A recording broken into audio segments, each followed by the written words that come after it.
Well, the gig with Maria Schneider has been easily one of the best things that ever happened to me. But it's funny because, and I've told this story a lot, because I almost turned it down. Because I didn't know her, and a friend of mine called me, and this is kind of politically incorrect, but he said, yeah, I know this chick is starting a big band, and I recommended you for it. And so my first thought was, oh, this is going to be horrible, you know. So I said, yeah, thanks, man. And he goes, no, you should talk to her. She calls you, you know, be nice, talk to her. And I said, okay.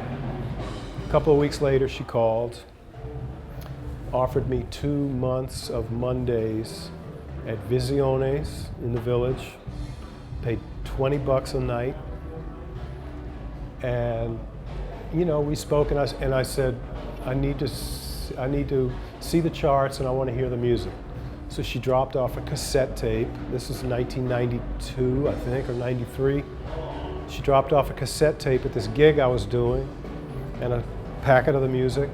And I remember going home from this gig, it was a horrible gig, and thinking, well, this is going to be the cherry on top. So I got home, it's 2 o'clock in the morning, put the tape in. The first thing I heard was Evanescence. And it just stopped me in my tracks. So I set my alarm clock, because now I knew every piano player in New York would want the gig. Set my alarm clock, got up at 9 o'clock the next morning, called her straight away. And man, she just woke me up 2 days ago, called me at 8:30 in the morning. So that relationship continues.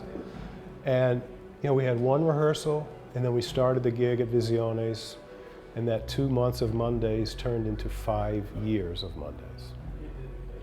And a lot of bonding, and a lot of sushi dinners next door where we spent more than we made before we even got to the gig, you know. But it was a tremendous bonding experience for everyone in the band. And here we are 22 years later, and I think there's still maybe 6 or 7 guys in the band that have been with her the whole time. And so it's a beautiful, beautiful situation.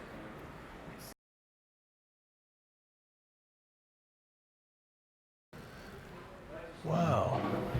Some folks have also named folks who are no longer with us. Well, and you know, that would my list would probably be mostly there, you know. There are people that I've played with very, very briefly under like maybe bizarre circumstances. I remember subbing for Paul Bley once on a sound check because he doesn't do sound checks. So I got called to, you know, can you be at the Blue Note in 30 minutes and do a sound check with Charlie Hayden? Well, of course I can be at the Blue Note 30 minutes. You know, so I went down and played 3 tunes with Charlie, but I never worked with Charlie, you know. I played 2 Christmas parties at a Buddhist monastery with Gary Peacock,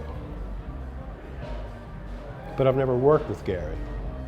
You know, situations like that, those are things that I would really like to, you know, it's too late for Charlie, obviously, but, you know, Peacock's still around and still playing beautifully, and I'd love to do some work with him. I'd like to play with Joey Barrett. You know, I'd like to play with, I remember I had a dream band back in the day. It was going to be Jimmy Lyons, Dewey Redman, Peacock, Motion, and myself. Well, too late for Jimmy but I did work with Dewey, which was it was funny because I met Dewey back in the mid-'80s, and I gave him my number. He called me 20 years later. So I tell my students they need to be patient.